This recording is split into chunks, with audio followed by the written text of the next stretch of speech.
Hi there. I just recorded 10 minutes and it didn't save. So here we go again.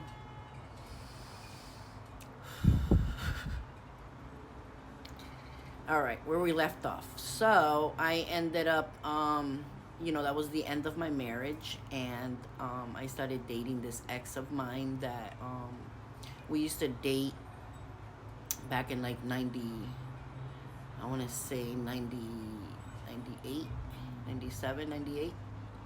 And he was married, and we saw each other a few times, and somehow he moved to the same place where I was living, and we bumped into each other, and we started a new relationship. So we did get a new place. We got a job. Both of us worked in the same place. Things were good.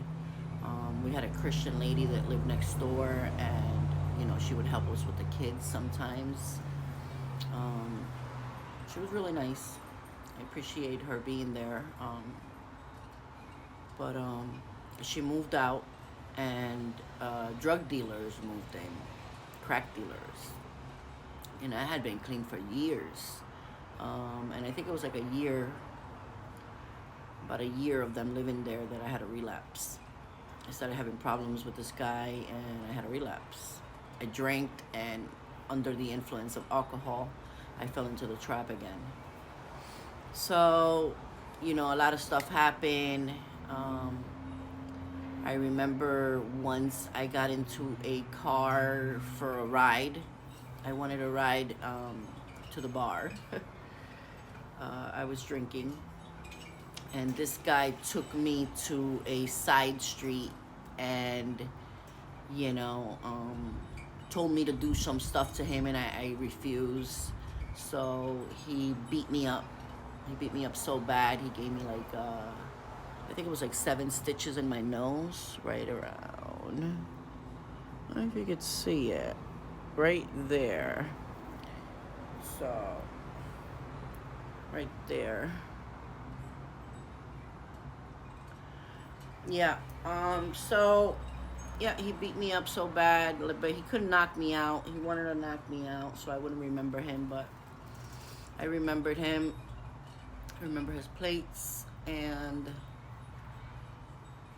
eventually they arrested him, and we went to court, and I sued him. He went to jail, and then I sued him, and I won the case.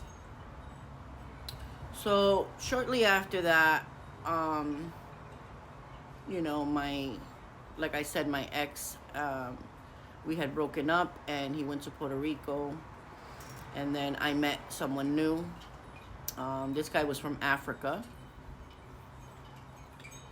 and it was like a 7-month relationship.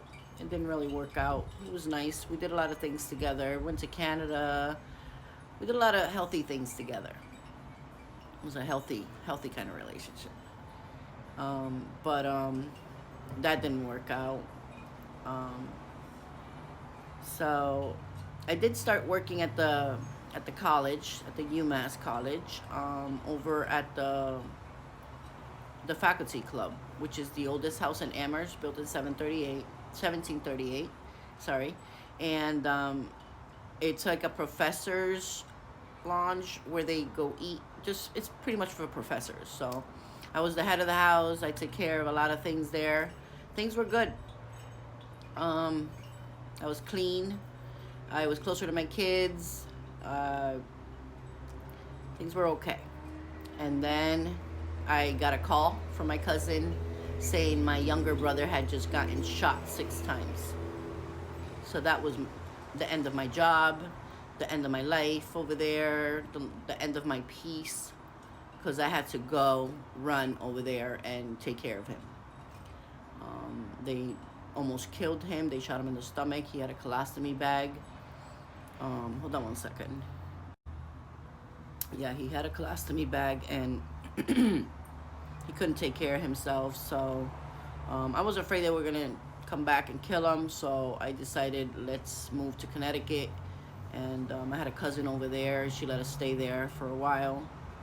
Um, I think about a month after we were there, the FBI came and knocked down the door and arrested my brother because he was being investigated. His, I guess his girlfriend was in a list that they were being investigated, and then once she got in a relationship with my brother got added to the list.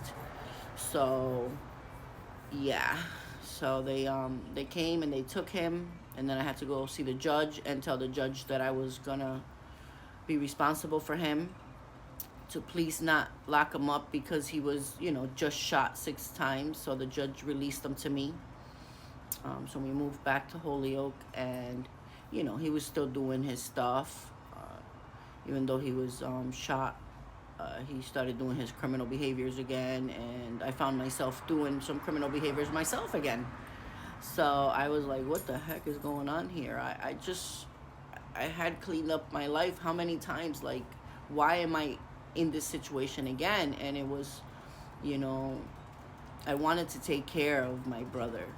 And I've always had this heart that I want to take care of people. And then I find myself, in the hole with them. So anyways, I decided, I want nothing to do with this lifestyle. I'm going back home. I'm going to do whatever my husband says. I'm going to take care of my kids. I'm going to do right by my family. And that's what I did. It was 2006, and I went home. And I told my husband, forgive me, I really want to do right by you guys. I don't want to run around. So he said, okay, we got a new place. Things were good. He got a job at the college.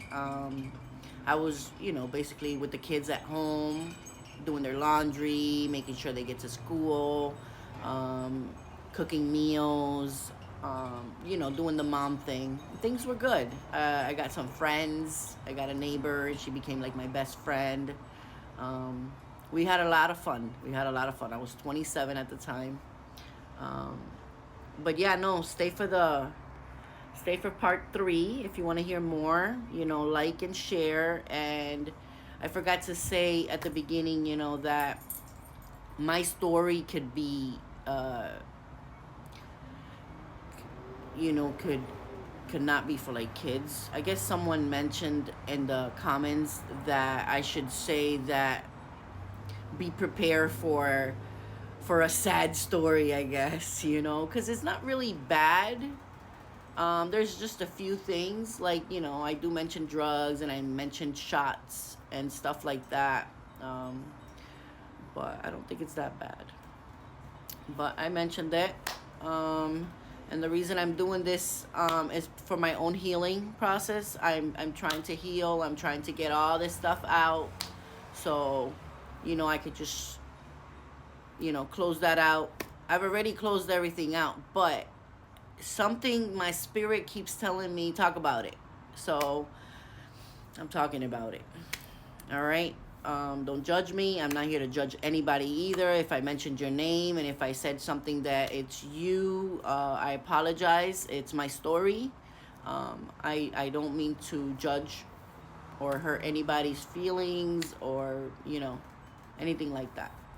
So, all right, guys. All right. God bless. Thank you.